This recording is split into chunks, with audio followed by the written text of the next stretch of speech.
Good morning, all. Welcome to today's session. Today's session will be taken by Krittika Team. Krittika Team is the Astronomy Club of IIT Bombay, formed in almost 10 years back. They have a separate special YouTube channel and many astronomy sessions and discussions are going on there. So you can visit the channel and go through the material also. On behalf of Wilson College and IEPT SRC 08 Mumbai, I welcome today's speakers, Mr. Kundan Maiti and Arnav Bhate. Kundan Maiti is the second year BTech student of Electrical Engineering at IIT Mumbai. He had attended the orientation cum selection camp, which is called OCSC, from IO8 in 2023 at Homi Bhabha Center for Secondary Education. Science education. He is currently a volunteer in Krittika, the Astronomy Club of IIT Mumbai. Similarly, the Arnav Bhate is also a second year dual degree student of Electrical Engineering of IIT Mumbai. He had attended the orientation cum selection camp for IO8 in 2023 at Homi Bhabha Center. He is currently a volunteer in Krittika, the Astronomy Club of IIT Mumbai. It is said that trainers. These people have already been trained and they are training the others. We hope the participants in today's session will follow the same line and probably they can be the trainers in the forthcoming sessions of astronomy schools and so on, or workshops and seminars. Hope uh, all of you are joined and we'll be starting a new session. I request Mr. Arnav to start the session.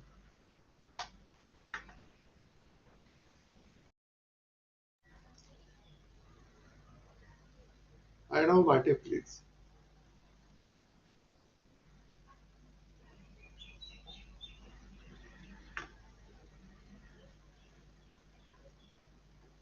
Shubham, we may stop sharing this screen. Okay.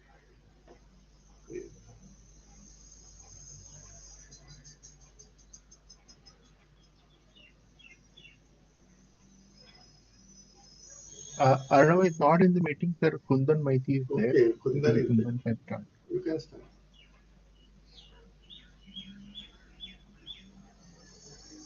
Kundan, you can start.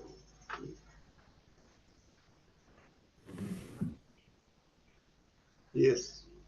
Yeah, the first part is actually going to be covered by Arnav, so Okay, okay. that's why.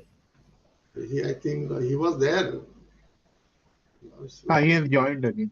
Yeah, yeah, Uh, sure. so he can Uh, be made co-host again. Arnav can be made co-host again.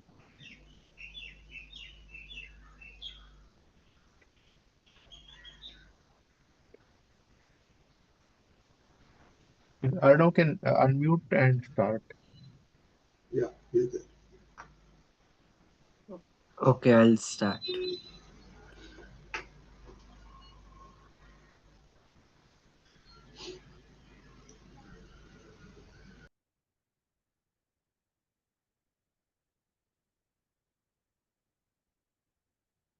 my screen visible? Light is visible. Yes. Oh, okay. So this session is about what basic astronomy terms. I'll first start with distance. When we talk about distance, first we have to learn the various units that are commonly used in astronomy. Now, your normal meter and kilometer, which you use every day, are very small for astronomical distances. So there are three special units that astronomers use to list these distances. The first is the astronomical unit, which is the average distance between the sun and the earth. And once it has been measured properly, they have set it to be exactly uh, 149,597,870.7 kilometer. Now you don't need this much precision. Even 150 million kilometer is a fine approximation for that. This unit is usually used for listing distances inside the solar system. Now, what about distances outside the solar system, like to nearby stars or even to other galaxies? For these distances, there are two other units that have been defined, which are light year and parsec. Now, light year is, as the name suggests, the distance that light travels in 1 year. Now, what specific year is the Julian year, which is 365.25 days. Uh, this because the speed of light is exactly known and the year has been defined.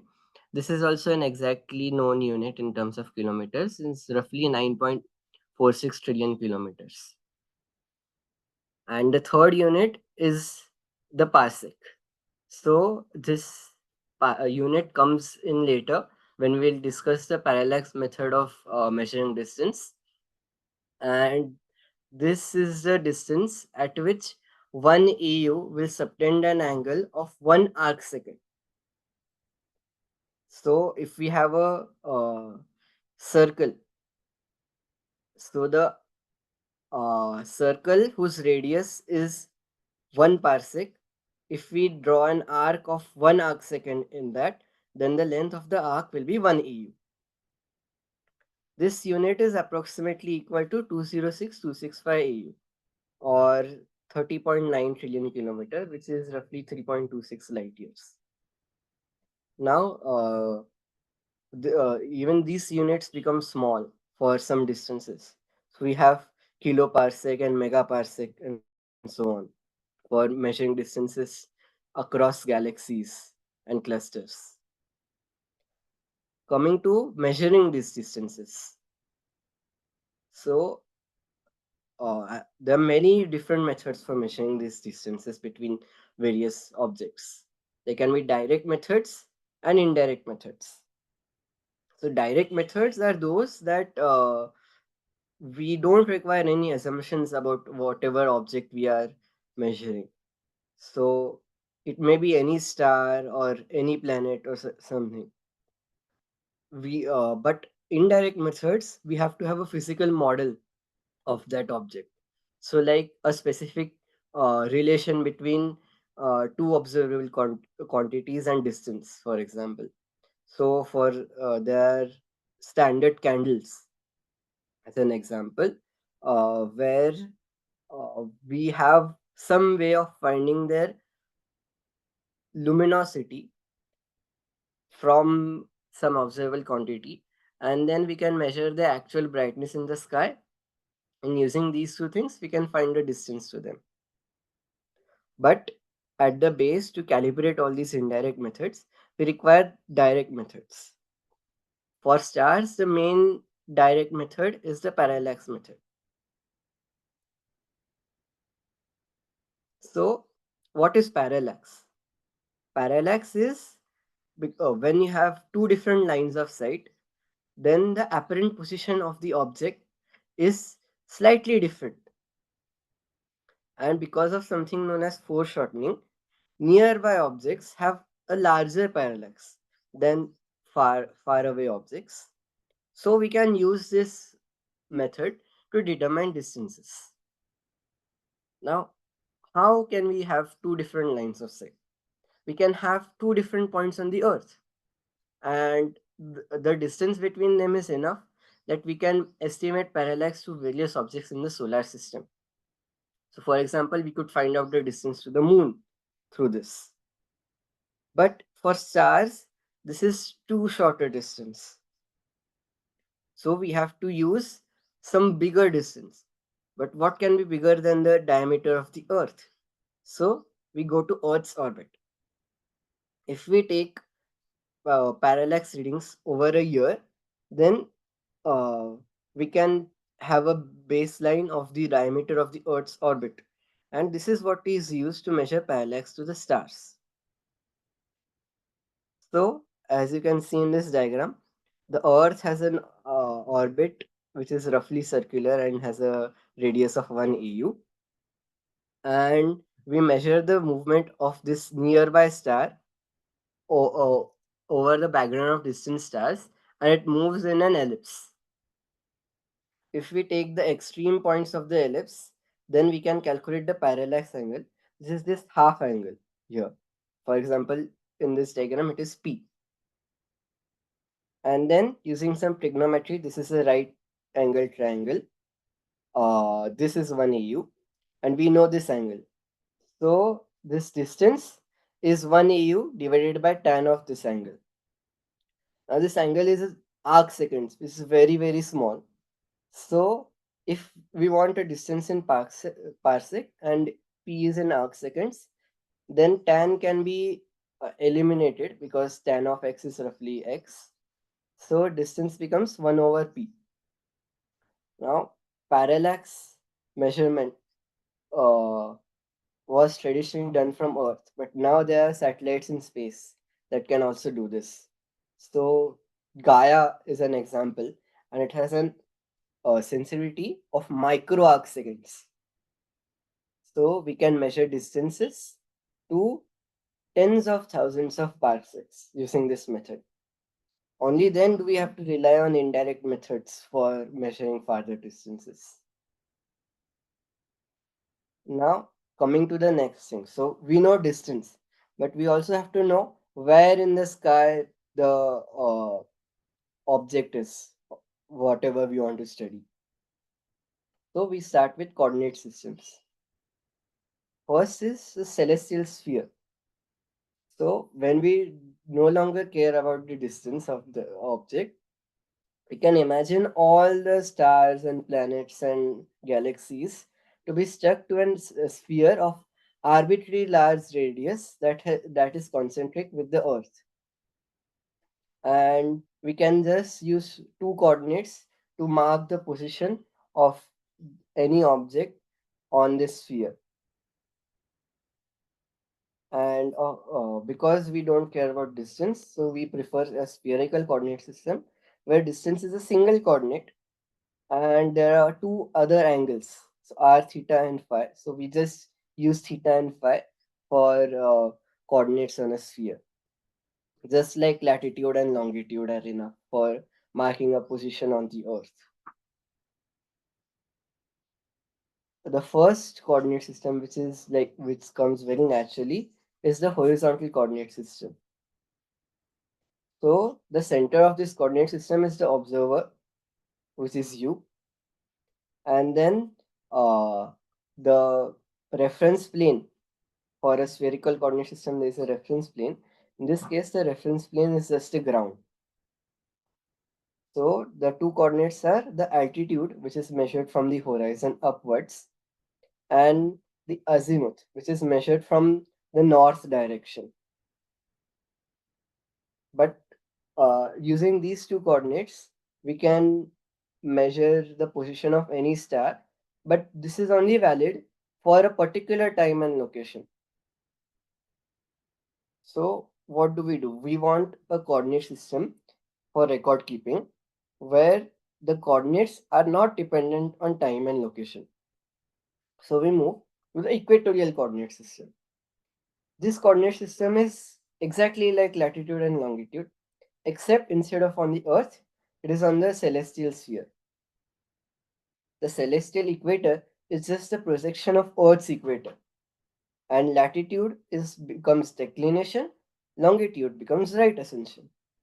Now, because of a special reason, instead of measuring right ascension in degrees, we measure it in hours, minutes, and seconds. I'll tell you this reason later. Now, what are the reference points for this?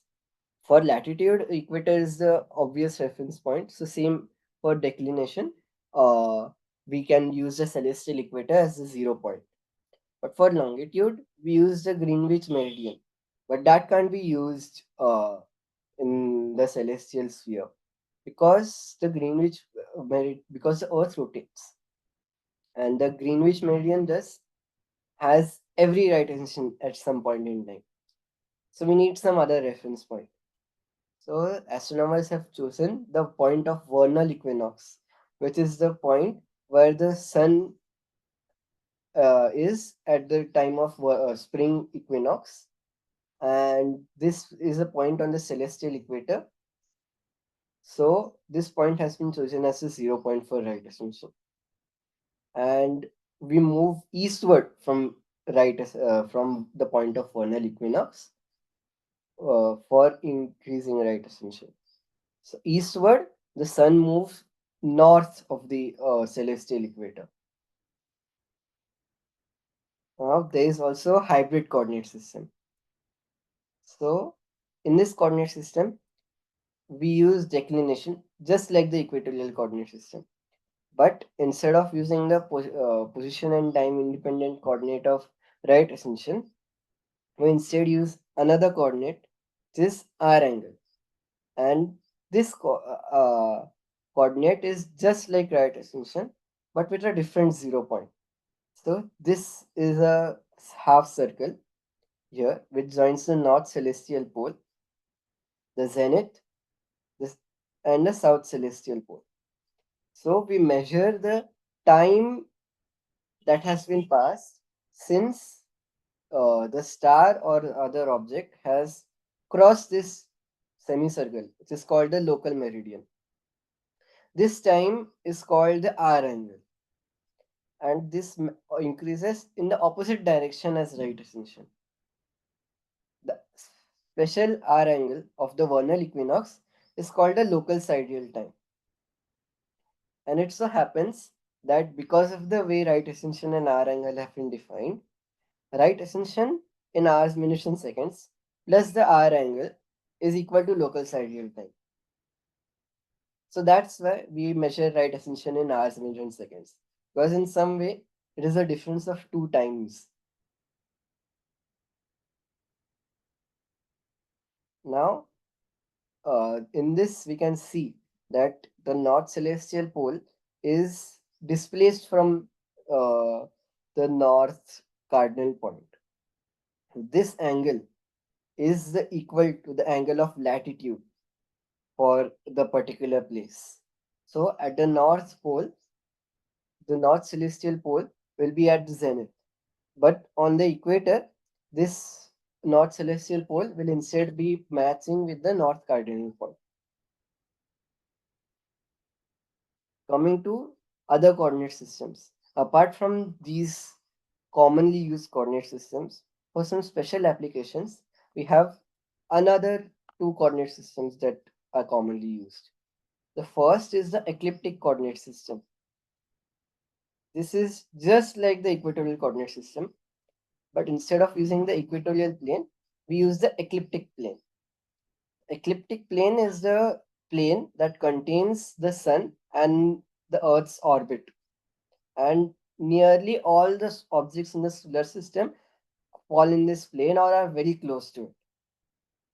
So one major application of this would be measuring the positions of objects in the solar system. The ecliptic latitude of such objects would be very small, and we can just use ecliptic longitude for making our calculations easy. Another application would be to calculate precision and other effects. So, because of influence of gravity of other planets and all, the Earth's orbit is precessing, which is the plane of the Earth's orbit is uh, uh, slightly changing compared to the equatorial plane of the Earth. So the point of vernal equinox constantly shifts on the ecliptic line. So this point may in some time be here or wherever. So this will only affect the ecliptic longitude of a stellar object. It will not affect the ecliptic latitude.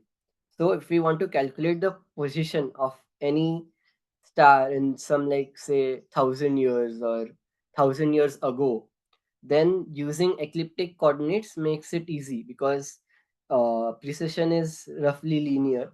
So ecliptic longitude increases or decreases linearly with time, while ecliptic latitude remains unchanged. And then at the end, we can convert back to equatorial coordinates if we want. So this precession and some other effects like stellar aberration and parallax uh, are easily calculatable in this coordinate system. One more coordinate system is the galactic coordinate system. This is a special coordinate system for measuring positions of objects inside our galaxy. Our solar system, luckily, lies in the galactic plane. So we can use the galactic plane as a point of reference. And because it lies in the galactic plane, the sun itself is our origin. So galactic latitude is measured from the galactic plane. At the angle is at the sun, and galactic longitude is measured in the galactic plane again with the angle at the sun instead of at the galactic center, because we really want coordinate systems that are centered on ourselves. So you may have some doubts about this. Do we take doubts now or later? We can take doubts, and then maybe we can have a quick first poll which covers these areas. So if anyone has any specific doubt, do ask, because after that we will have a quick poll to check these concepts.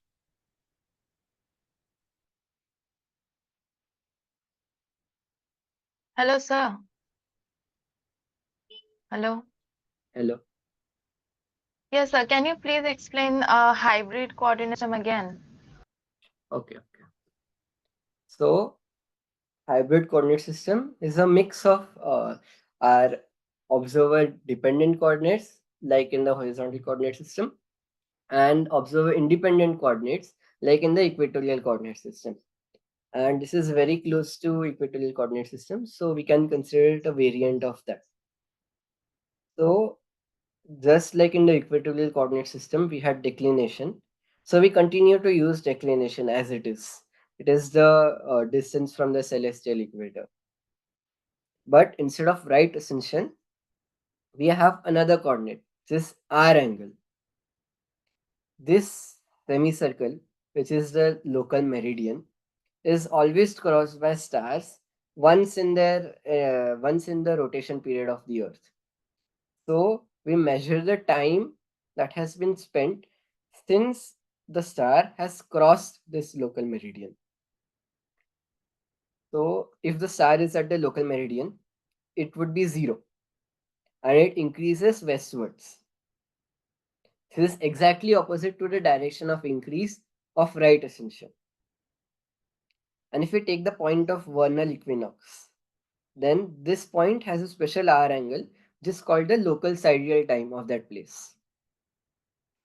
And because right ascension is defined as the distance from star to vernal equinox, and R angle is from local meridian to star, uh, the sum of these two quantities becomes equal to the local sidereal time of the place. So because of this, R angle is measured in time, local sidereal time is measured in time, hours, minutes, and seconds, and right ascension also becomes measured in time. Any further doubts about this? So, what The is the for significance of local sidereal time?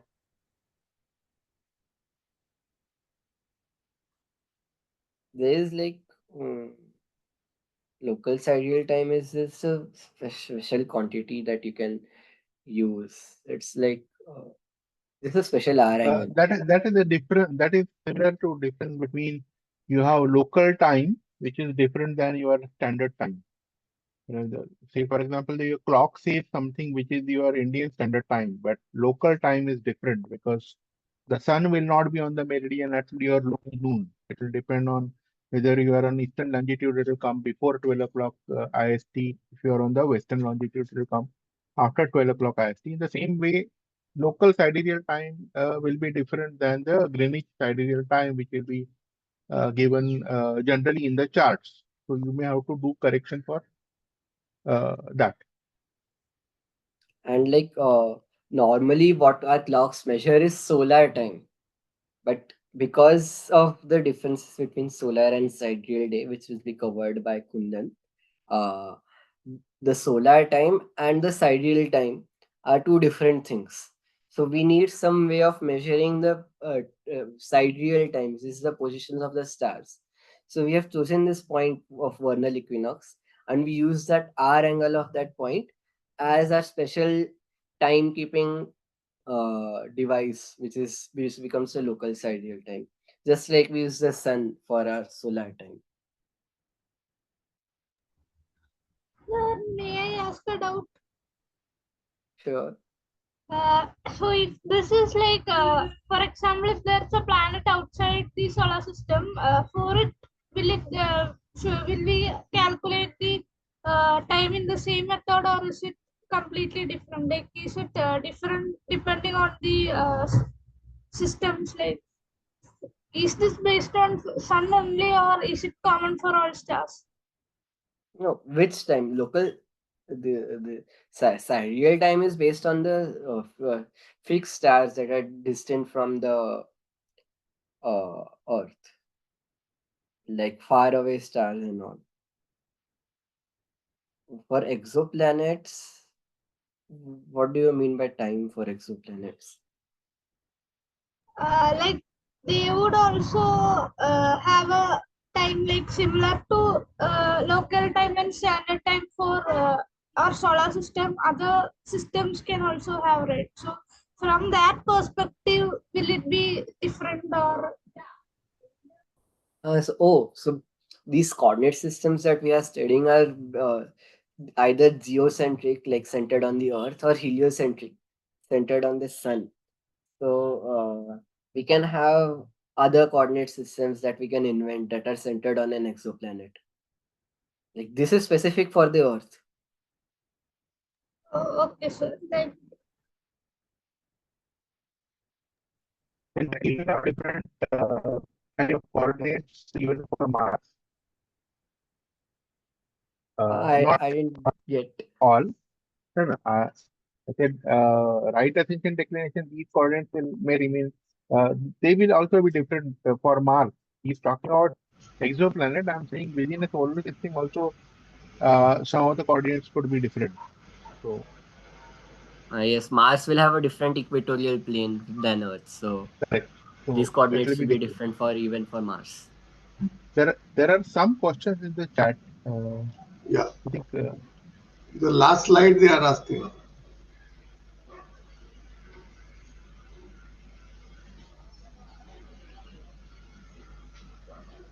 Last slide.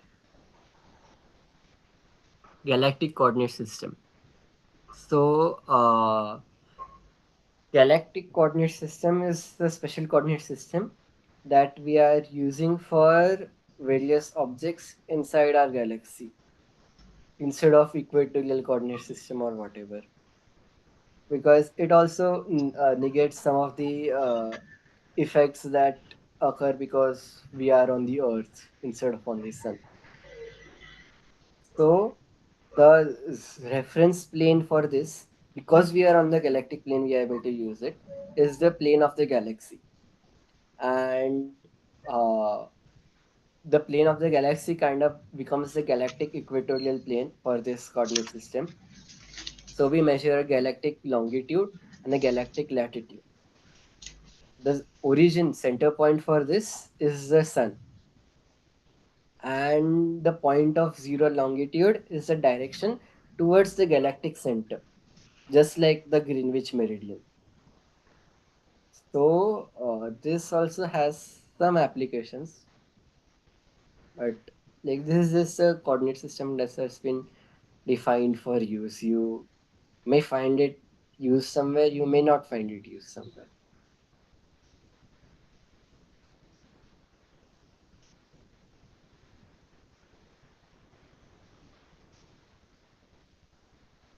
There is another question. Isn't hybrid coordinate same as focal equatorial coordinate system as our using usual notion? I don't know what you consider as a local equatorial coordinate system using a usual notion. So can you explain that? And I can say if it is the same as that. In the last slide, we was mentioned about geosystem, Geo system. concept of geosystem. Geocentric.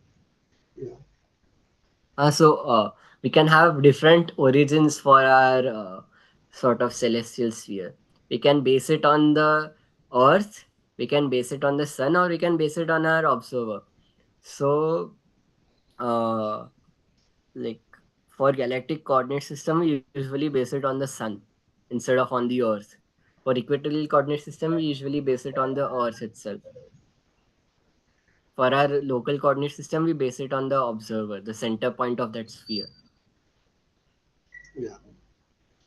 Next question is, while observing any objects in the sky, which coordinate system should be best fit? Does it depend on the object? Mostly it depends on the kind of telescope you are using. So some telescopes will have an mount that is fit with the ALTAS system, so horizontal coordinate system, and some will have the mount for the equatorial coordinate system, which is actually for the hybrid coordinate system, not the equatorial coordinate system. So based on whatever telescope you are using, you can record the coordinates according to the telescope, and then you can later convert it to any other coordinate system. The conversions are not very difficult. So it depends mostly on the kind of telescope you're using rather than the uh, object.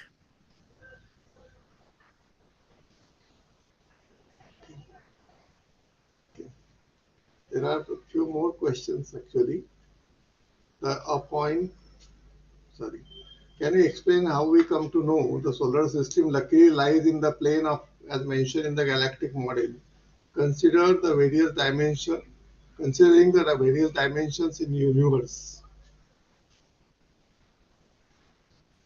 Can So we explain? Yeah, the uh, we have like the Milky Way is observable in the night sky. If you go to a place that has less light pollution, so we have basically s- taken the galactic center that is Sagittarius A, and we have plotted a sort of great circle in the sky, and it so happens that whatever Milky Way we are able to observe fits in this great circle.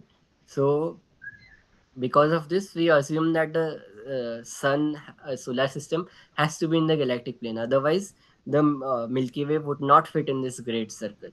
It would curve away from this great circle. So it is basically coincidence. The solar system could have even been outside of the galactic plane, and then we wouldn't have been able to use it as the origin for our galactic coordinate system.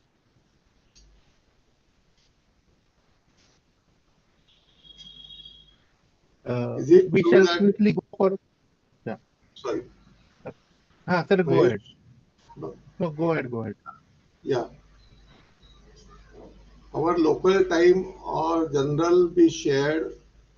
The question is not clear. But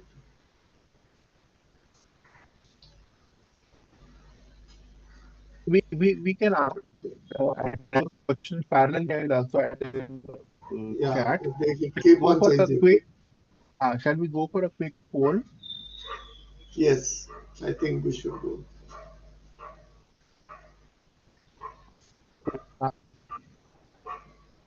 Uh, uh, co-hosts are requested not to end the poll.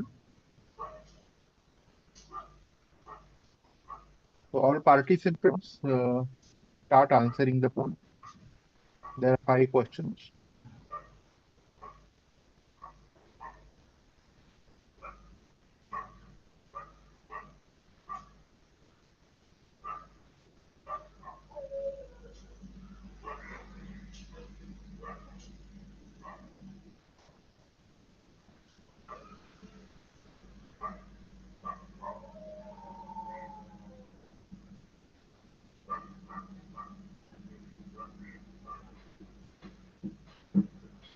After the poll gets over, I'm requesting Arnav to just discuss these questions before we go further at the end of the poll.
Okay, the poll will end in a minute.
We will end the poll now.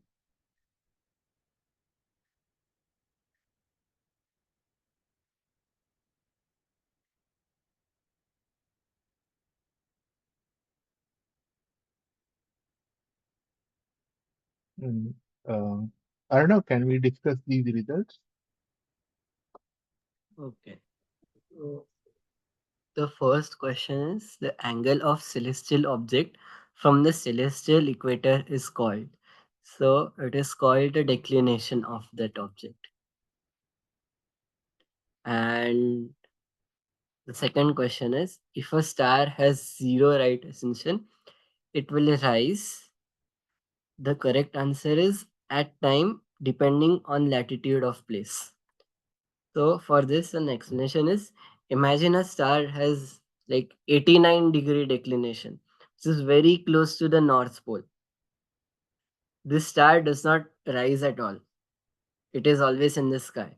But the point of vernal equinox will rise at some point and set at some other point. So uh, it may rise along with vernal equinox, may not rise, depending on the declination and latitude of the place. At on the equator, if you are situated on the equator, then sure it will always rise with the vernal equinox. But when you are not at the equator, then it won't always rise with the vernal equinox. So if you are at the equator, what would happen is that the point of vernal equinox will be on this circle, and all other stars will also move at circles that are parallel to this. So for object of zero right ascension, it would be on this circle. So it will always be at the same point. It will always rise with the uh, vernal equinox and set with the vernal equinox. But when the latitude is not zero, then because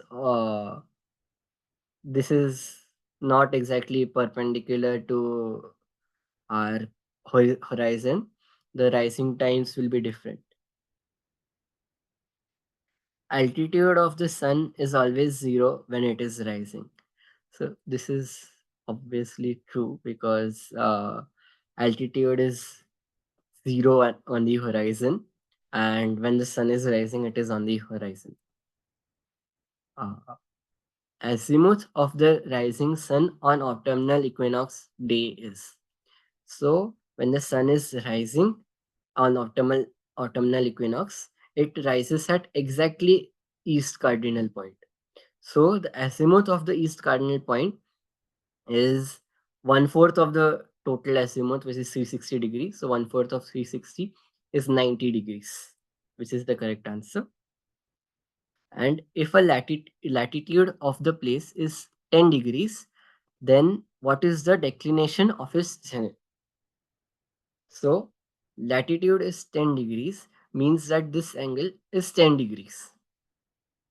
So this angle is 80 degrees, and this angle, which is the declination of the zenith, because this is distance from the celestial equator, this would be 90 minus 80 degrees, which would be 10 degrees. So the correct answer is 10 degrees.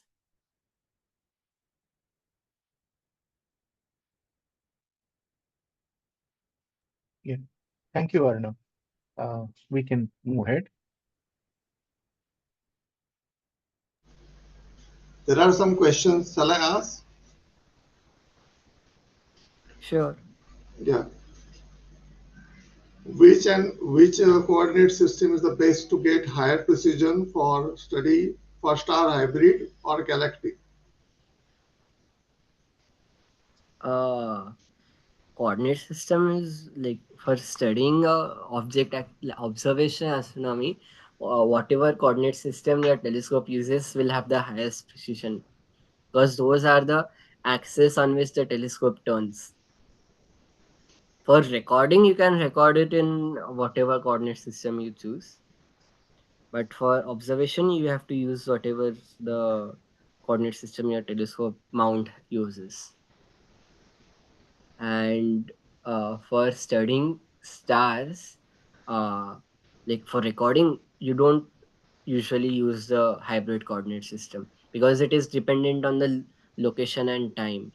You all either use the equatorial coordinate system or the ecliptic coordinate system or the galactic coordinate system.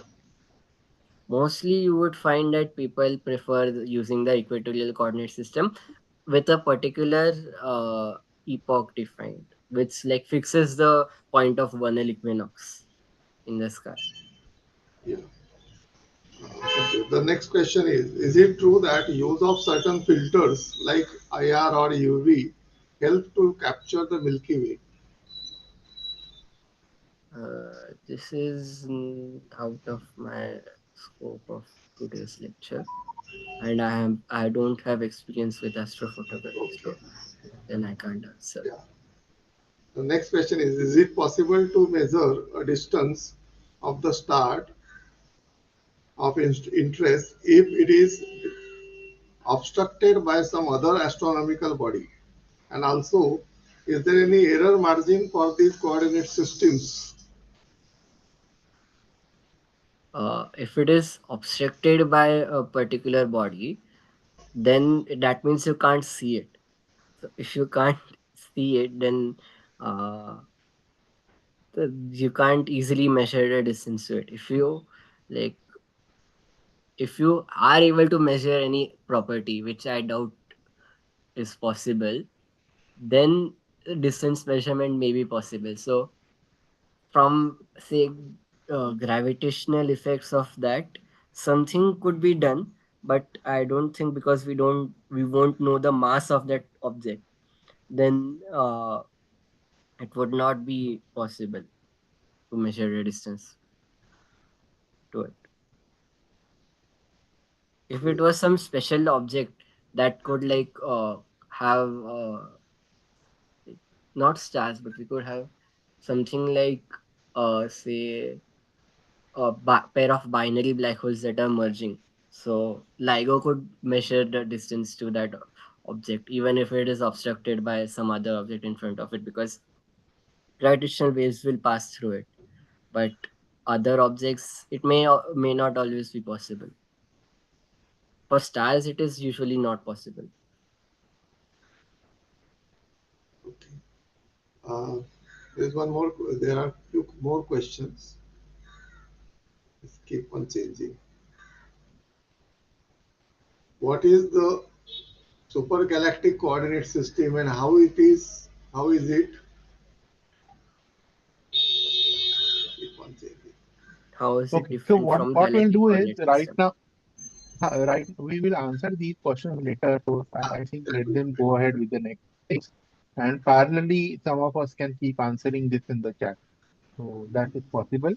If, yeah, so Arnav can keep answering this if you have time once the Kundan starts the session. Parallelly, Yes. I am also answering some of the questions. Okay. Okay. I had sent So, two questions for the polls. You can ah, show that so now. okay, so we can give that poll parallelly. So let me go for the next poll, and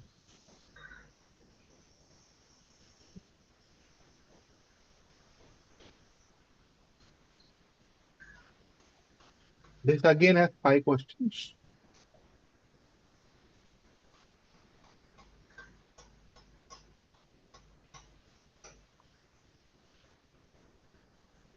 And you have 5 minutes to answer this.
One more minute.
I will end the poll now.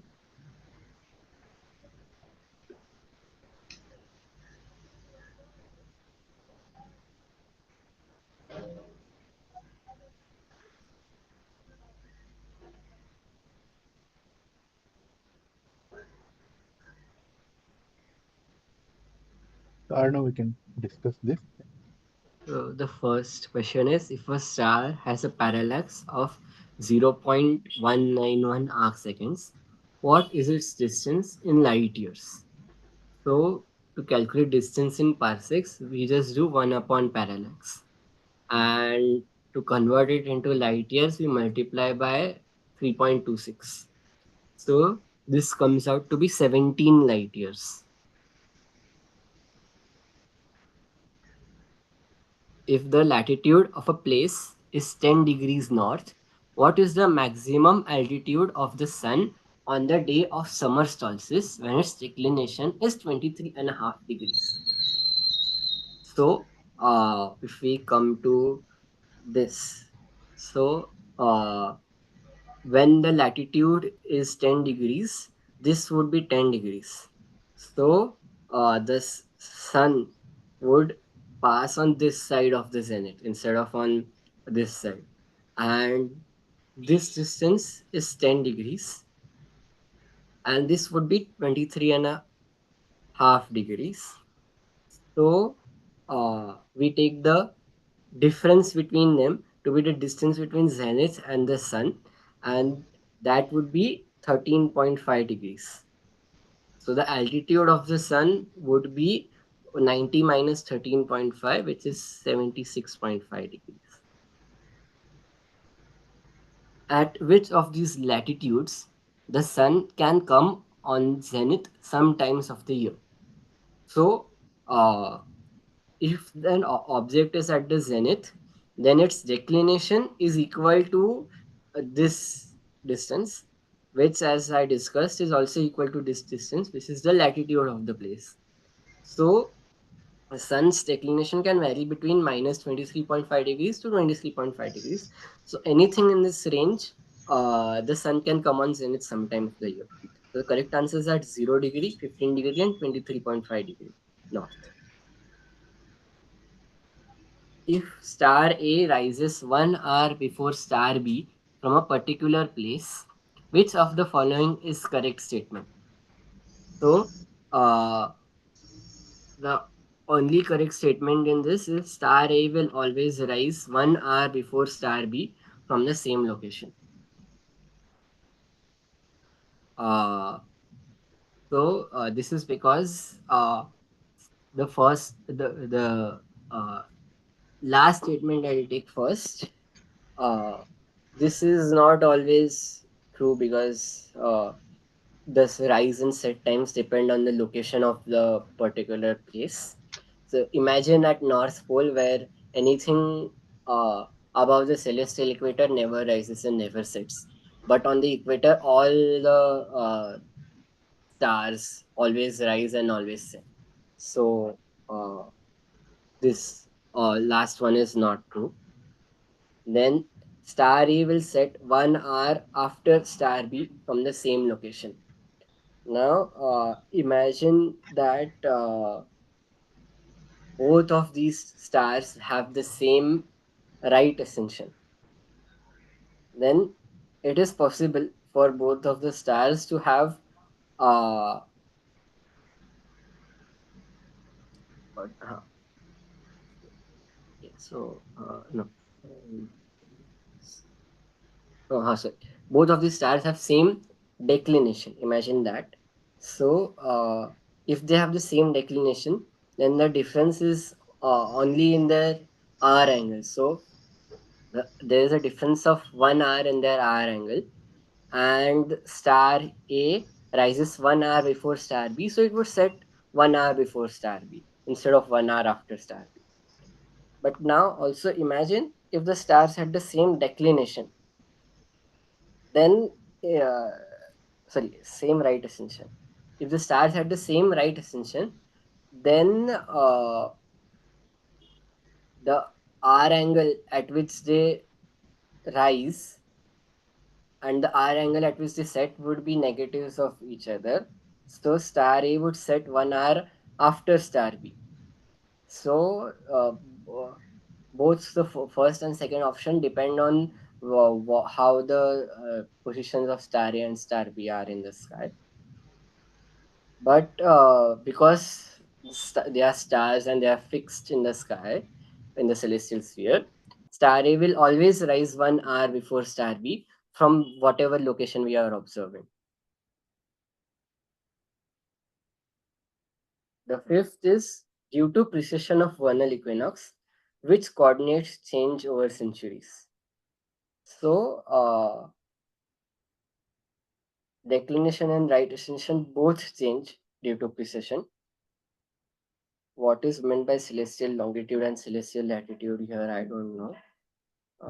If you are taking Ecliptic. ecliptic, then Ecliptic. ecliptic latitude will not change, but ecliptic longitude will change due to precession. So generally, ecliptic latitude longitudes are also referred as celestial latitude longitude to separate them from galactic latitude longitude. So that's a terminology probably. Okay. So first we'll go to the obvious, the ecliptic coordinates. So in precession, the north ecliptic pole and the south ecliptic pole will remain the same. So the ecliptic plane itself will also remain the same. So ecliptic latitudes which are measured from the ecliptic plane will not change. But because of the point of vernal equinox shifting, that is what precession is. So that will change the 0 point for ecliptic longitude. So ecliptic longitude will change. Now coming to equatorial. So the it might be a little difficult to imagine. No, in the same diagram So, I can show. In the same diagram. in this diagram, I can show the plane of the celestial equator intersects the ecliptic at a particular line, and during precession, this line is rotating. So, one edge of that line is the point of vernal equinox, and the other is the point of autumnal equinox. And because this line is rotating, the plane of the celestial equator is also rotating. So neither the declination nor the right ascension of a star or other object will remain constant in this precession. See, we can look at it this way, that every point on ecliptic sometime will have vernal equinox. Yes. So it will have then zero declination that time. And at other times, declination will not be zero. And right ascension would also not be zero. Yeah. So thank you. You can go ahead. So now it is Kundan's part. I will be answering doubts in the chat if possible. Now Kundan will continue the rest of the presentation. I'll share my screen.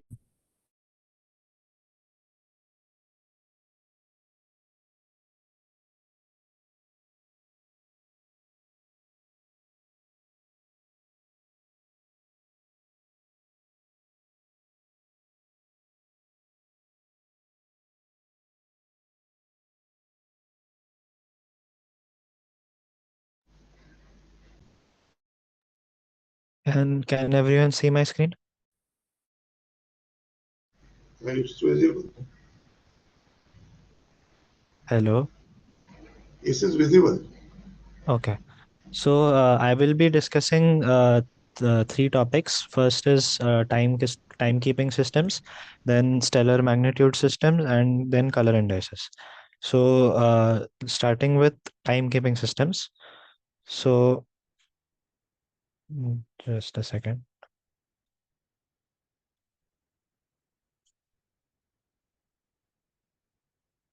So how did the notion of timekeeping systems come about?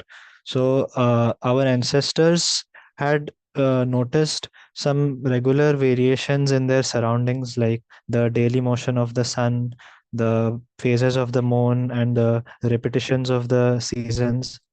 So based on those, they came up with units of time, like corresponding to the motion of the sun, they came up with a unit of time called day. Corresponding to the phases of the moon, they came up with a unit of time called month, and corresponding to the seasons, they came about with year.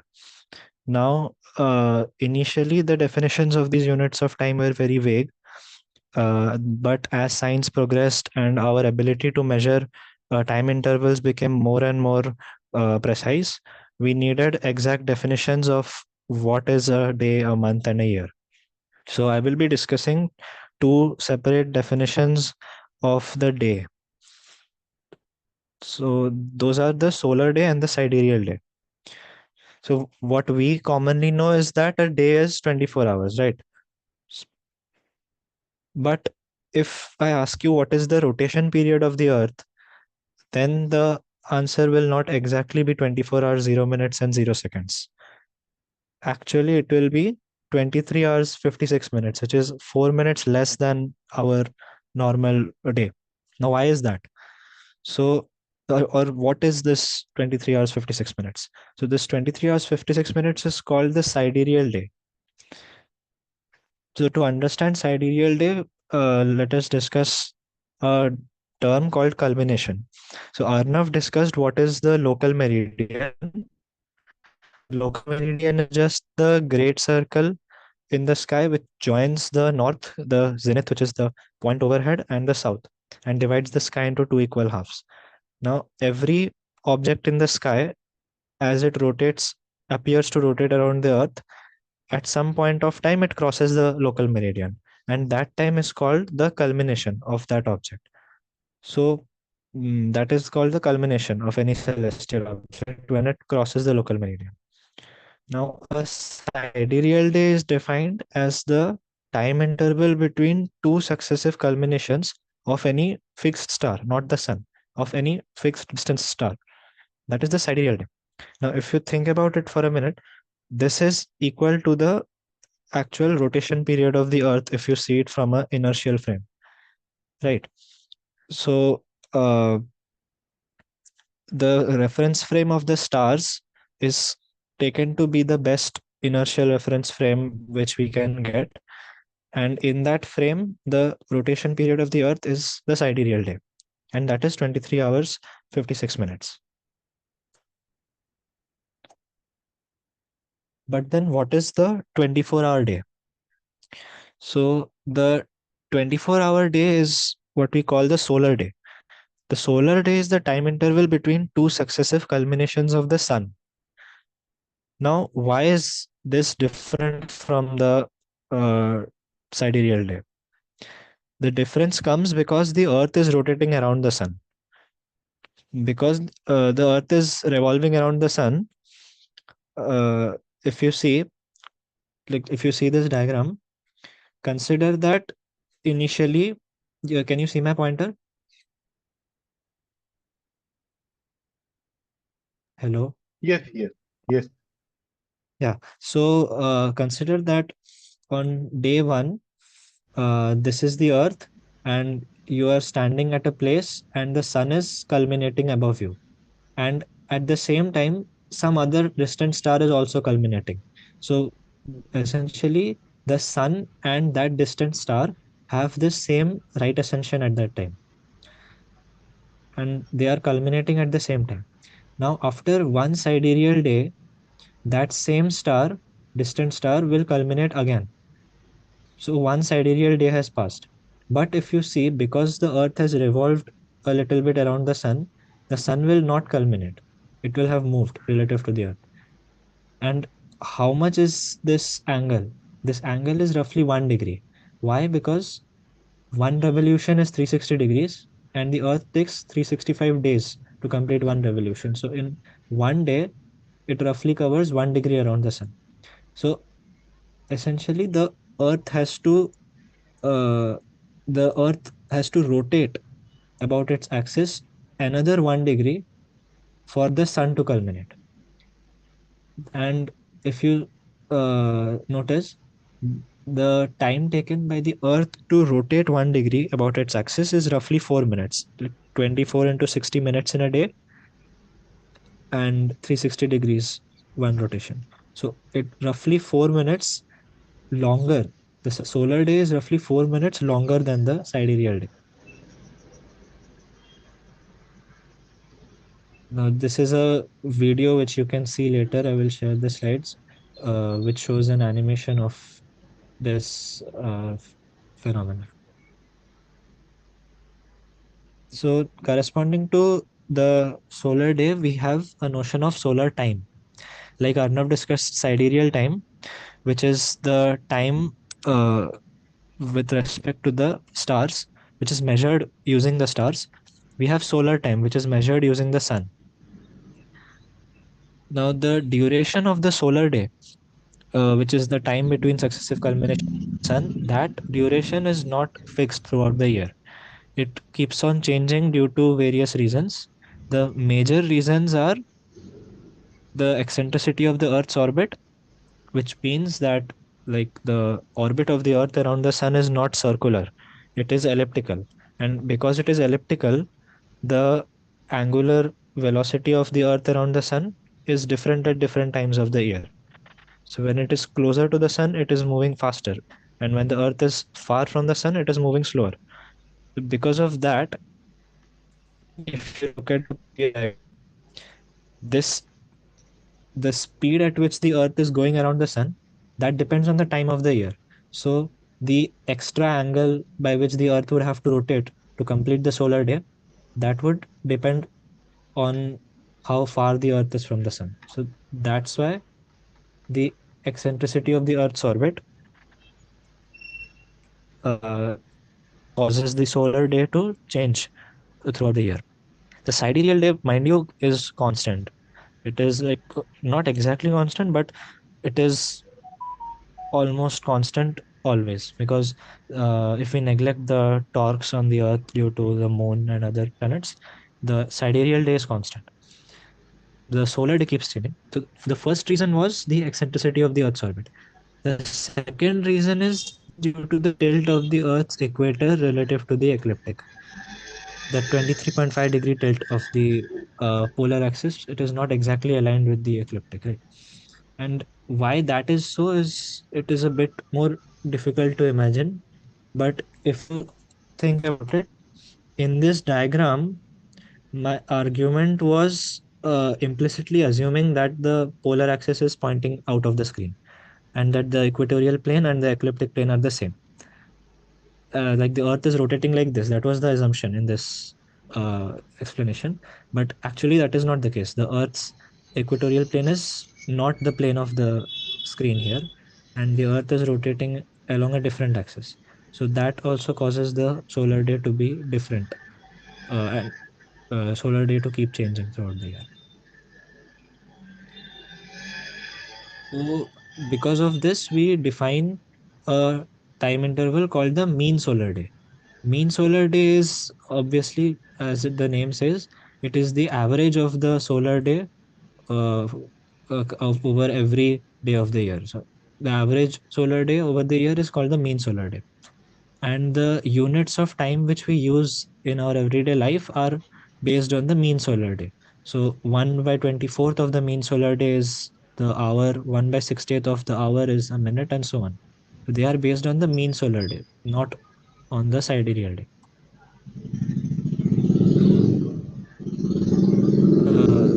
based on solar day, we have solar time. Again, according to the mean and apparent, we have two types of solar time: the apparent or true solar time and the mean solar time. So the true solar time is given by the true position of the sun in the sky. Precisely, if you see, it is 12 hours plus the hour angle of the sun. How this makes sense is, consider when the sun is overhead or it is culminating. At that time, the hour angle will be 0. So if you put that in this formula, the solar time will come out to be 12 hours. So when the sun is overhead, the solar time is 12 hours, which corresponds to 12 noon. Likewise, when the sun is directly underneath our feet at the nadir, at that time the hour angle of the sun is 12 hours or minus 12 hours, according to convention. If you put that here, the solar time will come out to be either 0 hours or 24 hours. So that matches with our daily life notion of time, that the it should be 12 noon when the sun is overhead, and it should be midnight when the sun is under our feet.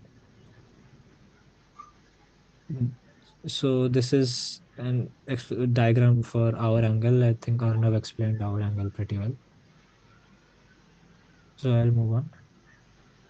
Now the true solar time can be measured only using a sundial. The watch on your hand does not give you the true solar time.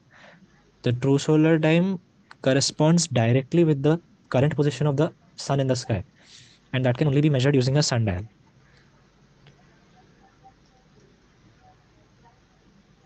But then the time which we use, which our clocks show, that is the mean solar time. How do we get the mean solar time? So for the mean solar time, we define an imaginary object, a fictitious object called the mean sun.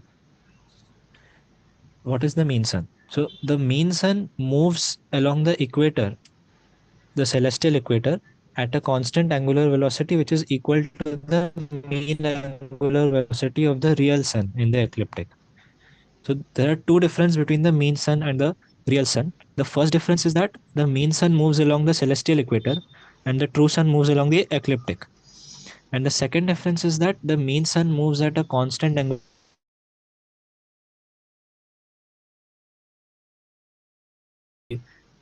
elliptical orbit of the Earth. Now, the mean solar time, can you hear me? Yes. Yes. Okay. The mean solar time is similarly defined as 12 hours plus the hour angle of the mean sun. And that is the time which your watches give you. Now, the difference between the mean solar time and the true solar time is called the equation of time. And this is a term which you will come across pretty often. So the equation of time is the true solar time minus the mean solar time.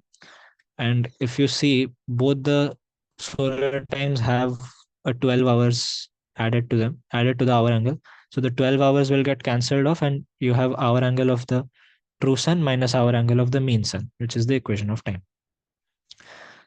Now, in earlier days, when people relied on sundials and didn't have mechanical and electronic watches, sundials used to carry a table of values of the equation of time at various dates throughout the year, so that people could uh, get the true solar time from the sundial and subtract the equation of time from it to get the mean solar time. The mean solar time is also called the civil time because it is the time which civilians use. And if you plot the equation of time versus the month of the year, it looks something like this. It varies from around minus 14 minutes to plus 16 minutes. What this translates to in real life is that in February and November, the time at which your clock says 12 noon will be 14 minutes and 16 minutes away from the time at which the sun actually culminates. And at times where equation of time is 0, like in June or August, the uh, exact time at which your clock gives 12 noon, the true sun will culminate. That is the meaning of equation of time. Then now we'll move on to magnitude systems. Okay. So the magnitude scale uh, is used to measure the brightness of stars. So it all started in 2nd century BC with Hipparchus, who was the first astronomer to compile a catalog of the stars which were visible with the naked eye. Based on this work, Ptolemy, after 400 years, assigned to each of those stars a number depending on its brightness. And those numbers ran from 1 to 6, and they were assigned totally based on his intuitive understanding of brightness. There was nothing mathematical in those numbers. The point to notice was that the smaller the number, the brighter the star. So the stars which he assigned 1 were the brightest visible, and the stars which he assigned a number 6 were the dimmest that were visible to him. Later on, when it became possible to measure magnitudes and fluxes and intensities more accurately using modern instruments, it was found that the difference in the magnitudes of two stars assigned by Ptolemy were roughly proportional to the logarithm of the ratio of their brightness. By brightness here, I mean the radiative flux, which is the rate at which energy is incident per unit area perpendicular to the line joining us to the star. It is essentially the energy per unit time per unit area that we are receiving from the star. That is brightness. And it was observed that the difference in magnitudes were corresponding to the logarithm of the ratio of brightness. And that is related actually to a law in biology, which also states that our sensation of any stimuli is corresponds roughly to the logarithm of that stimuli and not proportional to that quantity directly. So that is where this logarithm relation comes in. Now, in order that the difference in magnitudes corresponds as closely to the difference assigned to them by the ancient astronomers, the value of k was chosen to be 2.5. Why is k negative here? I didn't discuss that. The k is negative here because as you see, the smaller the magnitude, the star should be. So if m1 is less than m2, then b1 should be greater than b2. So left hand side is negative and this part is positive, so k must be negative. And the 2.5 was selected so that the numbers coming from this formula correspond to the numbers which were given by ancient astronomers. Now, there are two measures of brightness. One is how bright an object appears to us in the night sky and how bright it actually is. Corresponding to this, there are two measures of magnitude, the apparent magnitude and the absolute magnitude. So the apparent magnitude is denoted by small m, and its value depends on the intrinsic luminosity of the object and also the distance to the object, and also the any if there is any interstellar medium in between, that will also affect the apparent magnitude. So apparent magnitude depends on three factors: the actual intrinsic luminosity, the distance, and any interstellar dust or interstellar gas. So the for assigning apparent magnitude, as you see, this formula was a relative formula. It would tell you the difference in magnitudes of two stars if you know the ratios of their brightness. How to assign magnitudes to any particular star? For that, you need a reference. The reference that was chosen was Vega, the star Vega in the constellation of Lyra. That was chosen as a reference point, and it was assigned a magnitude of exactly 0. But later on, the definition was changed, and so Vega's magnitude is now not exactly 0, it is 0.03, but it is still very close to 0. Corresponding to this, the definition of magnitude of a star is this. So if m1 is the magnitude of a given star, mref is the magnitude of the reference star, here Vega, it will be 0. That will be from here, f1 and fref are again the brightness or flux of the actual the star we are observing and the reference star. From here you can get the magnitude of the star directly from its flux. And it was observed that the brightness limit for the naked eye is roughly 6 magnitude. The stars which have magnitude greater than 6 are too faint for us to observe with naked eye. And the number of stars which are if you look at the number of stars corresponding to each magnitude level, then it is seen that the number of faint stars is very large compared to the number of bright stars. Like there are only 5,000 stars that are brighter than 6 magnitude, but if you go to around 10 or 11 magnitudes, the number of stars becomes in hundred thousands or millions. So the number of stars explodes as you make the magnitude dimmer, which is pretty reasonable because most of the stars are pretty far away, and distance to the object is affects apparent magnitude. Then we have absolute magnitude. The absolute magnitude is dependent just on the intrinsic luminosity of the star. And how is it defined? It is defined as the apparent magnitude of the star if it were placed at 10 parsecs from us. So now to calculate absolute magnitude, the formula is the same, but because now we are placing the stars, all the stars at the same fixed distance of 10 parsec from us, we no longer need to use fluxes, we use the luminosities of the stars. Because the flux that we receive from a star is the luminosity of the star upon 4 pi r square. There is a 1 by r square, the flux of the star falls as 1 by r square as we move away from the star. But because for absolute magnitude, we place all stars at a fixed distance of 10 parsecs, the ratio of the fluxes will become just the ratio of the luminosities. And that is the absolute magnitude. Now the difference of the apparent magnitude and absolute magnitude is called the distance modulus, and it is related to the distance of the star from us. As you see, the absolute magnitude is independent of distance, but the apparent magnitude is. So when you take the difference of apparent and absolute magnitude, the ratio will be the flux that you receive from the star at its actual distance and the flux you will receive from the star if it were at 10 parsec distance. And because of the inverse square dependence on distance, this will become the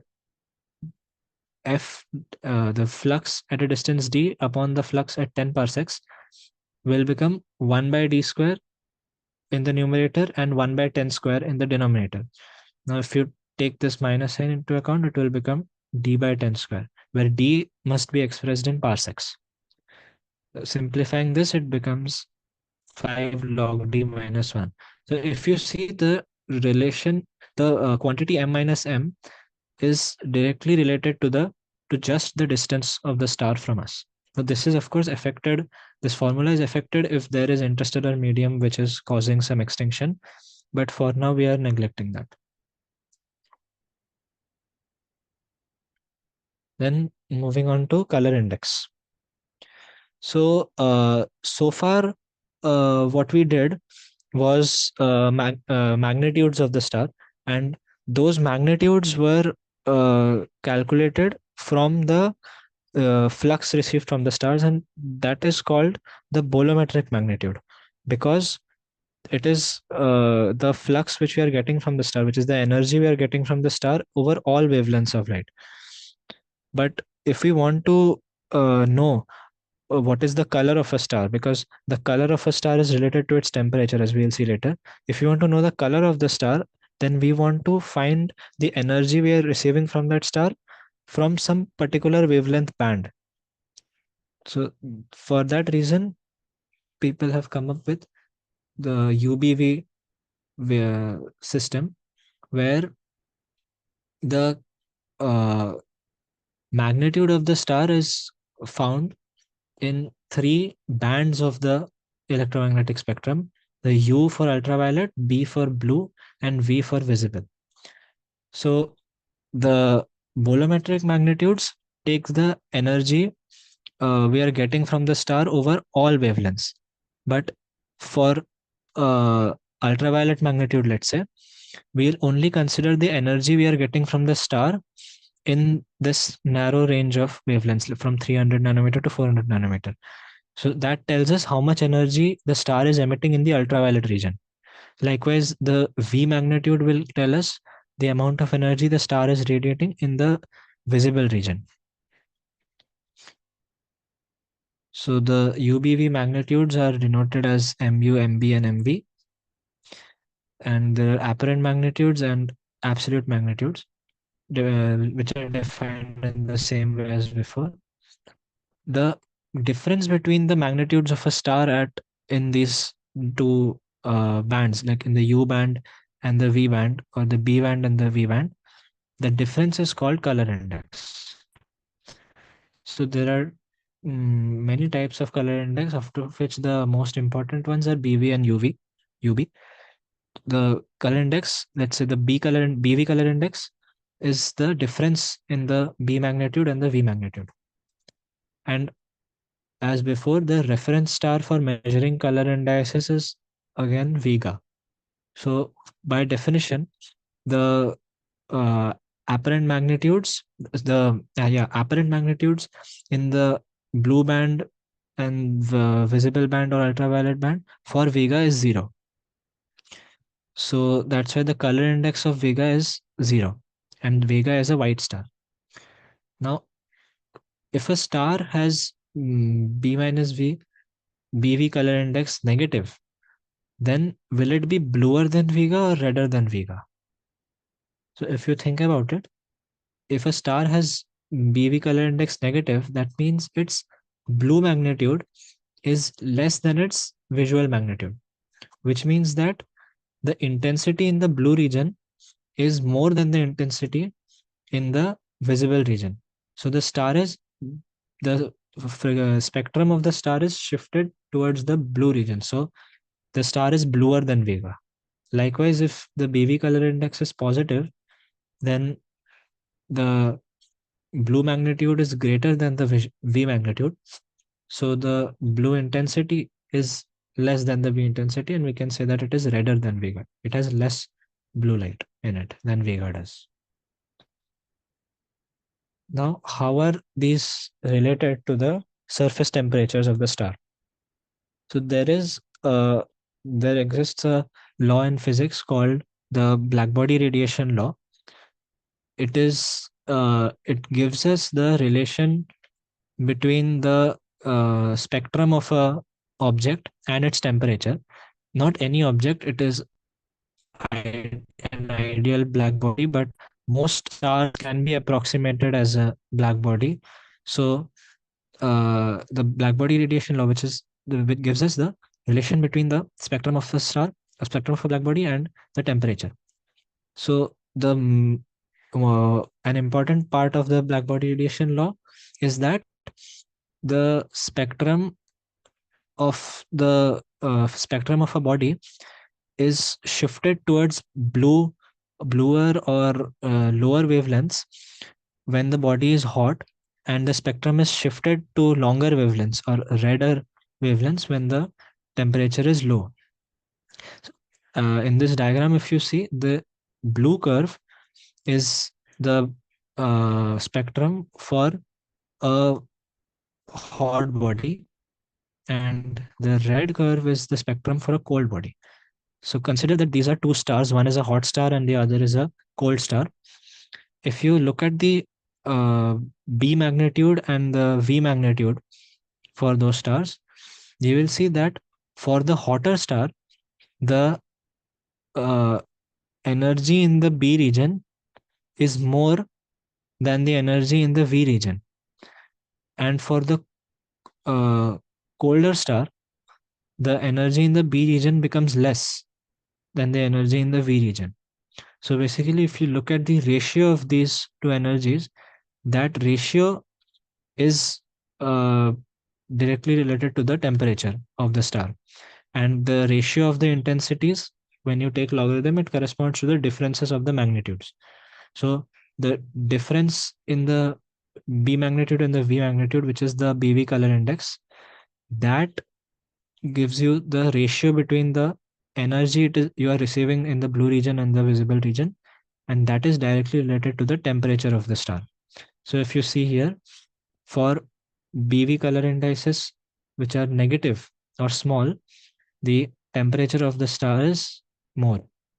And for BV color indexes which are positive, the temperature of the star is less. This is because if the BV color index is positive or large, then the blue intensity or the energy in the blue region is less than the energy in the visible region.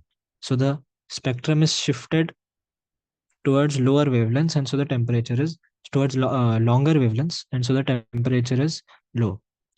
So that is a direct relation between color index and temperature. So many times in most catalogs, we instead of reporting the temperature of a star, which is more difficult to measure, we report the BV color index or UB color index of a star.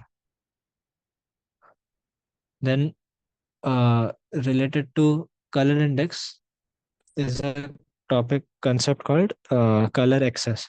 So that is uh, essentially the effect of interstellar medium on the color index. So if you have some interstellar medium in between you and the star you're observing, then the flux that you're receiving from the star is part of that flux is absorbed and part of it is scattered away. And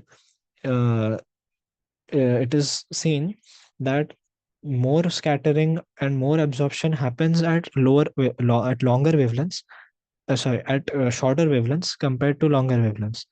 So this is exactly similar to the reason why the sun appears red in and dawn and dusk, and because the sky scatters away the blue light more than the red light. Similar to that, the interstellar medium also scatters away the blue light more than the red light.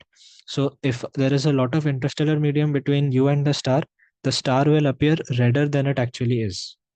And that phenomenon is called extinction. And a quantitative measure of that is the color index, BV color index, which is observed minus the BV color index, which is intrinsic of that star. Now, if you observe, can you say whether the extinction will be positive or negative if there is an interstellar medium in between? So, if there is interstellar medium in between, then the observed color will be redder than the intrinsic color, and a redder color will correspond to a more color index or less color index. So a redder color will correspond to can anyone say? More positive. Yes. So redder color would correspond to a more positive color index, and so the extinction will be positive for interstellar medium in between. And if there is no interstellar medium in between, extinction will be 0. And now there is one practice question which is just revise the concepts. So consider that the star Alioth has an absolute After magnitude this, we of. can also have a poll. After this, we can also have a poll. Some Okay, question sure. of the same concept that we have discussed. Okay, sir. So you can go ahead with this. Yes. So if you're given that a particular star Alioth has absolute magnitude minus 0.19, and the sun we know has an absolute magnitude of 4.83. We are asked to compare the luminosity of Alioth with the sun. So as we know, the difference in absolute magnitudes of stars is related to their luminosities by this formula. And if you do some manipulations, you can get the ratio of the luminosities is 101, meaning that the luminosity of Alioth is about 100 times the luminosity of the sun. Now, you might notice here that the absolute magnitude of the sun is greater than that of Alioth. So the sun is dimmer than Alioth. Is there a problem with this? No, because this is the absolute magnitude and not the apparent magnitude. The apparent magnitude of the sun is around minus 26. It is the brightest object in the sky. But actually, the sun is a pretty dim star. It is a star called yellow dwarf star. So it is a pretty dim star, and its absolute magnitude is that's why 4.83. And Alioth is a pretty giant bright star. Sir, can I ask a question, sir? Yes, sure. Sir, why the brighter stars have a negative scale of magnitudes? I still can't understand the concept. Okay, so the 1 second. Yeah, the formula for apparent magnitude, if you see, it was this, right? So there is some. Wait, let me go to the other one. This one. So this is the this formula gives you the difference in magnitudes if you know the ratios and ratios of brightness, right? So now because of this negative sign, if star 1 is brighter than star 2, that means this ratio is greater than 1. Then if you take the logarithm of a number greater than 1, it is positive. And so the difference in magnitudes will be negative. So if star 1 is brighter than star 2, its magnitude will be less than that of star 2. Okay, I think just to Does add that to answer? this, that negative sign is put because of the historical reason. When originally Hipparchus gave the scale, what he said was the first stars that you see after sunset, okay, you will be calling them as first magnitude stars, something like first class object, the brightest stars. And slowly as the twilight fades, the second magnitude start appearing, third magnitude start appearing. So because of the way it was defined, the first magnitude becomes brighter than the sixth magnitude. So it is a historical reason that why more bright are more negative. Okay, sir. Thank you.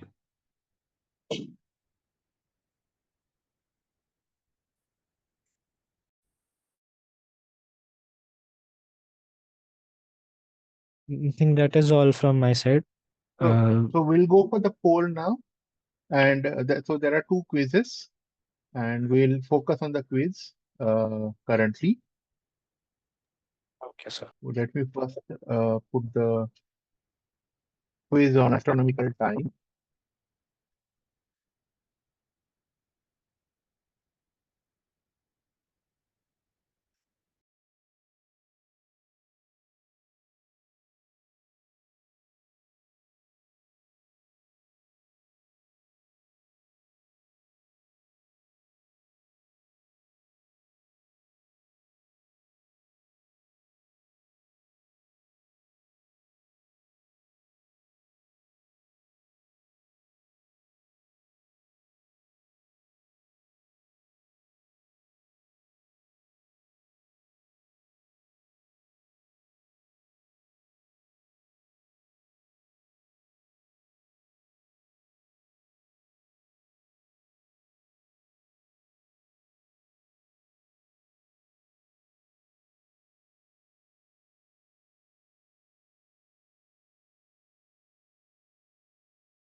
You have 2 minutes to complete this.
We shall end the poll in some.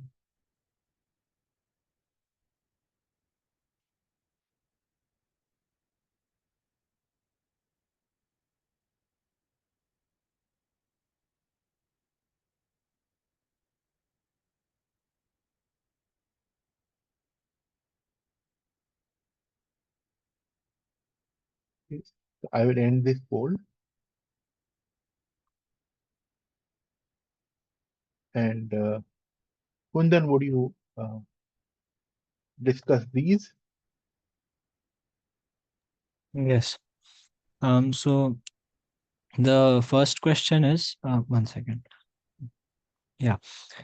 The first question is, if a star rises at 10 p.m. on a particular day, then the next day from the same location, at what time will it rise? So, as discussed here, one as discussed here, the sidereal day is the time interval between two successive culminations of a star. It is also the time interval between two successive rising times of a star as well. So, if a star rises at 10 p.m. on a particular day, it will again rise after one sidereal day. So, one sidereal day is 23 hours and 56 minutes. So, it will rise the next day at 9:56 p.m. So, the third option is correct. And the second question is, what does the sidereal day depend on? So it depends only on the Earth's rotational speed in an inertial frame and not on the latitude, longitude, or revolution. So the third option is correct again. If you look at the fourth option, then the solar day depends on the Earth's rotation and revolution both, not the sidereal day. Then the unit of minute and second depend on what? So here, if you see, the unit of minute and second depend on the mean solar day, because that is the unit of time which is used in day-to-day life.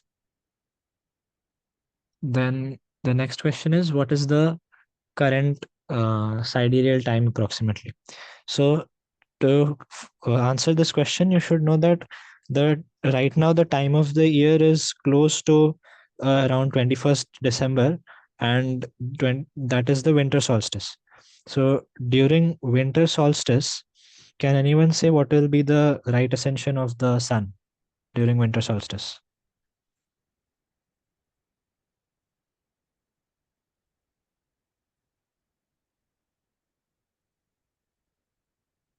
You can Hello? unmute and answer. People can unmute and answer. I also opened the chat here. Yeah, let's see the chat.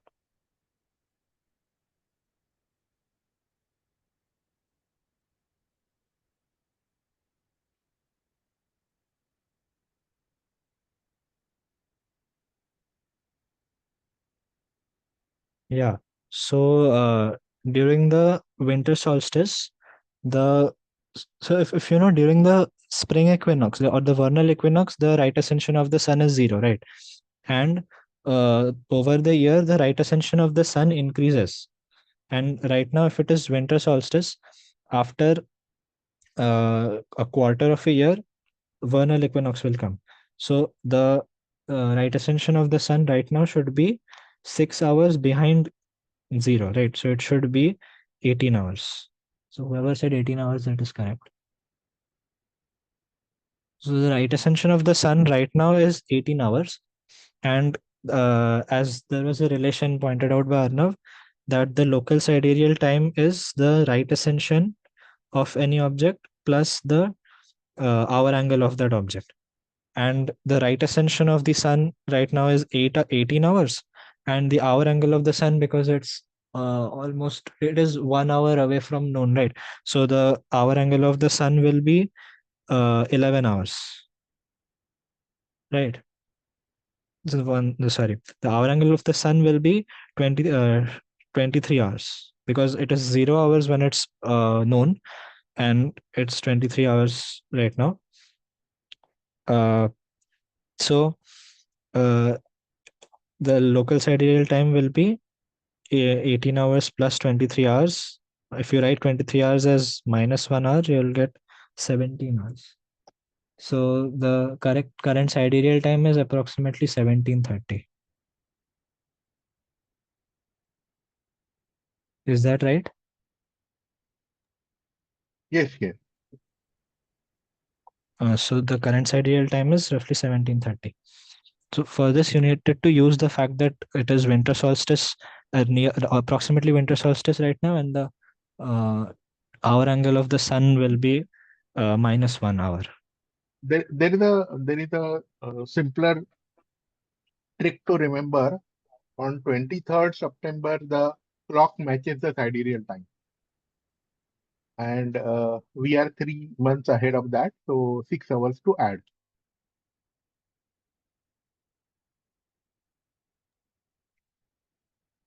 So can you explain that a bit more?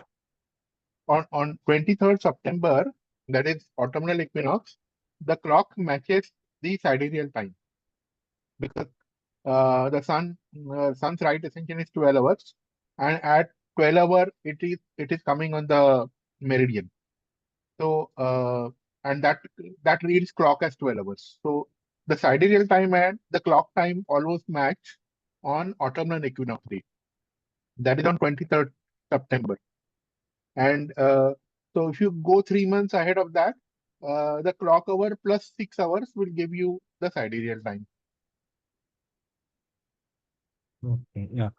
Got it, sir. Yeah, so that's just a small trick people may remember.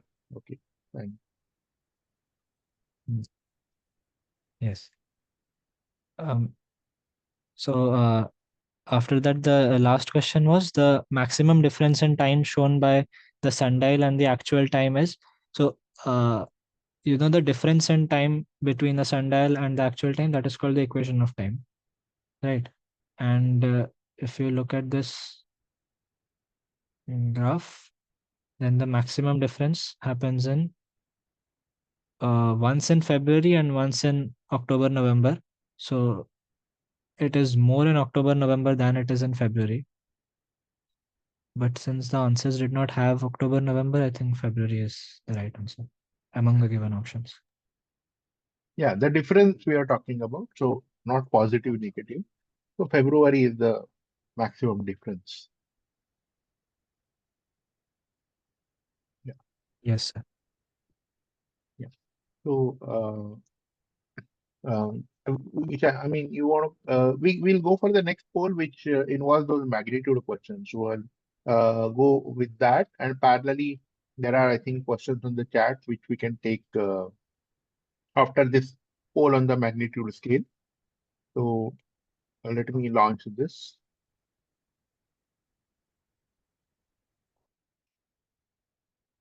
You have again another 4 or 5 minutes to answer this.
We have a minute.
Okay, we'll close the poll now.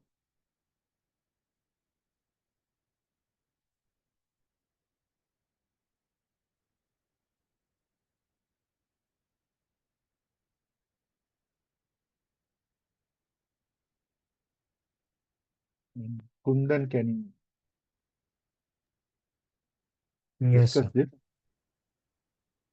So the first question is that star A has a magnitude plus 2.5 and star B has a magnitude plus 3.5. Which star is brighter? So obviously we know that brighter stars have lesser magnitudes than dimmer stars. So star A is the brighter one. Then for the second question, if you remember, the formula for magnitudes is one second, this. So the formula for magnitudes is m1 minus m2 is minus 2.5 times log to the base 10 of the ratios of their brightness. Now, one short thumb rule which we usually remember is that if the brightness ratio of two stars is 100, that is if f1 by f2 is 100, then if you put that in the formula, m1 minus m2 will come out to be 5, minus 5. So two stars whose ratio of brightness is 100, their magnitudes differ by 5. So that's why since star A has magnitude 5 more than star B, it will be dimmer by a factor of 100. So 1:100 is the correct answer. So this is a thumb rule which we generally remember. If we forget the formula, we still remember that a ratio of 100 brightness is corresponding to difference of 5 in magnitude. Then the third question is again, Vega has 0 magnitude and Sirius has minus 1.5 magnitude. Hence, Vega must have more luminosity than Sirius. You cannot say this directly because these magnitudes which are given, they are the apparent magnitudes and they depend not only on the luminosity but also on the distance. So we cannot say that Vega is or Sirius is more luminous than Sirius. So actually, true or the answer to this should be can't say. Yeah. So in this case, it is not necessarily true. So yeah. Yes. I think the question was framed with more, instead of more luminosity, it should have been brighter, more flux, right? No. The it was properly kept as more luminosity because we are not looking at the flux. I mean, your explanation was perfectly correct here because in general the answer is going to be false. Yes, yes. we cannot comment on the luminosity Can't just from the comment on absolute that. Yes. magnitude. So the key point was hence Vega must have. That is false. Mhm. Yes. Yeah. So we can go to the next one. Yeah, the next question is Betelgeuse is a red giant star, hence its BB color index must be. So since it is a red giant star, its spectrum is shifted to the red side compared to Vega. So the BB color index of Vega is by standard set to 0. Since Betelgeuse is redder than Vega, its BB color index should be positive, right? Because its blue magnitude will be more, it will be greater than 0, and yeah, so the blue magnitude will be more than that of Vega. And no, actually, I should say the blue magnitude will be greater than the V magnitude because it is redder. So BB color index is positive. Then the last question is if a star has absolute magnitude of +1, if it is at 100 parsecs, then its apparent magnitude will be what? So we know that the absolute magnitude is the apparent magnitude if the star were at 10 parsecs. So if the star were at 10 parsecs, its magnitude would be +1. Now, if the star is instead placed at 100 parsecs, that means you increased its distance by a factor of 10. So its the flux received from that star would reduce by a factor of 10 square, that is 100. So from our thumb rule of magnitude, if the flux received is less by a factor of 100, then its magnitude will be more by 10, more by 5. So the star's apparent magnitude at 100 parsecs will be 1 plus 5, that is 6.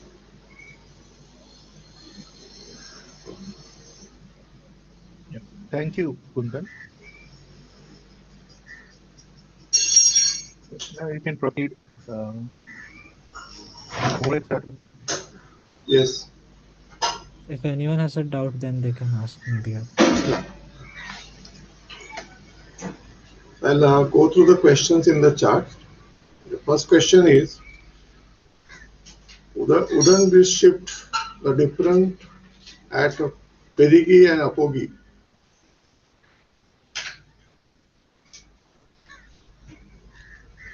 I didn't get the question. Question is raised in the beginning, 1040. The shift is because the shift will be different at perigee and I think the explanation came later on in the next slide.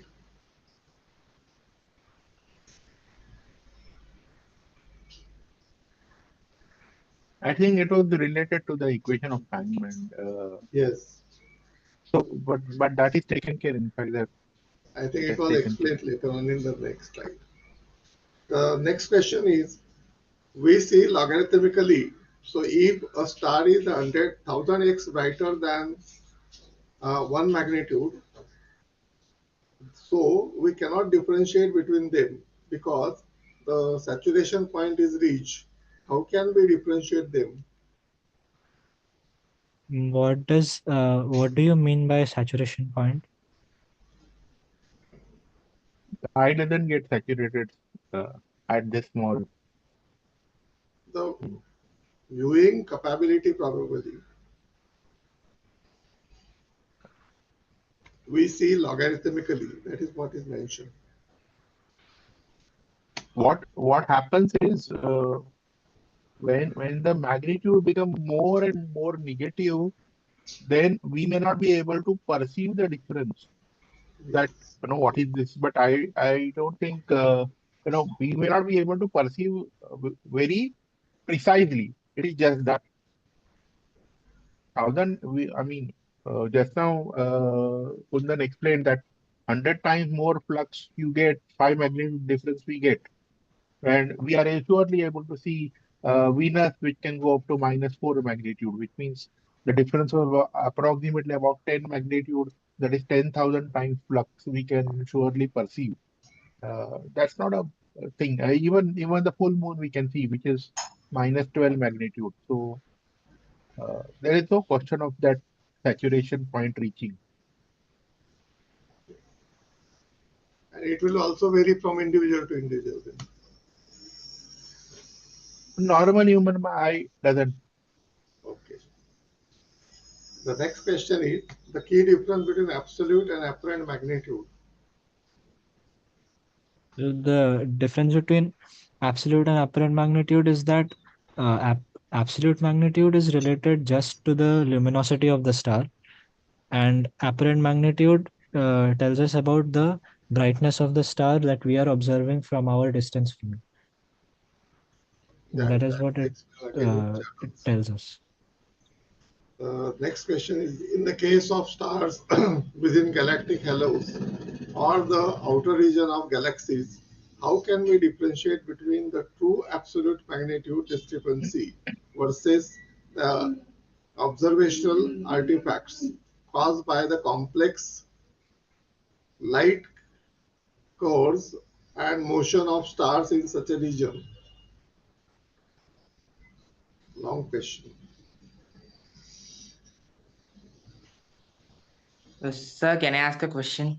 The stars within galactic halos or the outer region of galaxies, how can we differentiate between the true absolute magnitude discrepancy versus observational artifacts caused by the complex light curves and motion of stars in such regions? If he's asking the light curves, by light curves, does he mean the light curve due to the transit of an exoplanet in front of the star? The question is, can you can unmute the mic and ask the question? Hello, am I Sir, can audible? I ask one question? Yes. Yeah. Sir, what is the Shall I ask the question or other one? Yeah, first Rajeshwaran you ask, then Vaidik you can ask. Okay. Okay, sir. So what I came to ask is, while for photographing like distant stars and distant galaxies, we use different filters like IR filter and UV filter, infrared filter. What would be the color index formula for such a when such a filters used for like IR and UV, sir? So, color index, the two color indices which I discussed were just the UB and the BV color index. But if you see here, there are other wavelength filters in longer wavelengths other than UB and V. There is a wavelength filter in the red region called the R filter. There is a wave filter in the infrared region called the I filter. If you want to find color indices using those filters, then they will be defined exactly like this. Like there is a BV color index, there is also an RI color index, which will be the magnitude in the red band minus the magnitude in the infrared band. Okay, sir. Thank you, sir. Okay. The one question is there. If dark matter interacts with ordinary matter in star-forming regions through processes like self-annihilation or decays, how might this energy injection affect the temperature and density conditions of the molecular clouds? I Would think this these lead to are the deviation? Would this lead to the this is deviation in the standard luminosity for stars, altering their apparent and absolute magnitudes at different epochs? So, beyond the scope of current yeah, topic. but, but as far as I know, dark matter interacts with ordinary matter only through gravity. So, the only way it affects galaxy formation is through its gravitational influence. And I don't know what is meant by energy injection here. At the most, the star formation rate may increase, and those kind of things can happen. But right now, it is beyond the scope of this particular picture. So we can go to the next question. Vaidik wanted to ask something. I don't know. Has he asked? No, Yes, he sir. didn't Actually, ask. you asked to unmute the last question. Uh, just the question was related to that complex time curves. They actually refer to the irregular and non-simple like variations of brightness of a star due to like some fluctuations, as the speaker have mentioned, like due to some exoplanet transit or binaries. So that's what I was clearing. See, if Okay, you see so the schedule, just a minute, Kundan, I yes. think I'm just sorry for interruption, but if you look at our session on uh, transit method, so I think this kind of question can be taken at that point. This is a prerequisite kind of a session where topics at hand, let us discuss.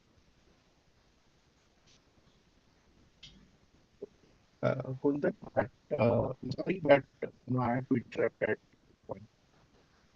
No problem, sir.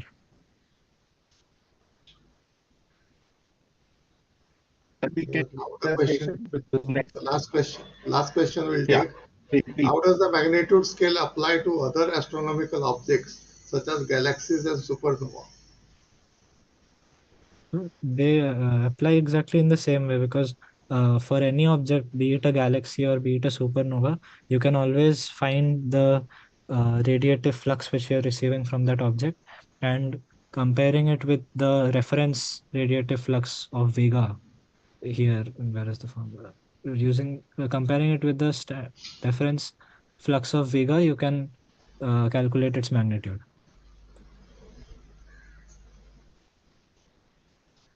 There is no difference in the way we calculate magnitudes of stars or supernovae or galaxies. Yes. Thank you, sir. Okay, the participant friends, Mr. Arnav discussed the parameters such as distance measurements, units, their units, coordinates. He has discussed different coordinate systems, and there was a lot of confusion among the participants that which coordinate system is to be used at what time and so on. A lot of discussion was there on that, but coordinate systems were very well explained with the help of diagrams by him. And this is the prerequisite which will help you to write the codes for calculating the distances and so on. Mr. Kundan discussed the time measurements in detail, but in addition to that, the points which he mentioned about historical development of time measurement was also very good, very much interesting. The equation of time is one of the things which people can take note of. The magnitude parameter as well as the color index parameter was very well explained by the speaker uh, to calculate the surface temperature and other aspects of stars and galaxies and so on. This is general discussion, but it will be applicable to uh, uh, while writing the codes. These formulas will be using a lot, and that is why this was essential and it was very well explained in a simple manner, but with a very much effective way. I must thank on behalf of Wilson College and IAPT SRC 08, Mr. Arnav and Kundan. As I mentioned, the trainers are training the trainers. This is the situation what we expect from IAPT side. Thank you, sir. Thank you all again. Over to Mahesh. Okay, thank you, sir. Next session will begin at 11:45. I will put that message in the group also. Shubham, you can pause the recording and we can keep the session on if required. Okay.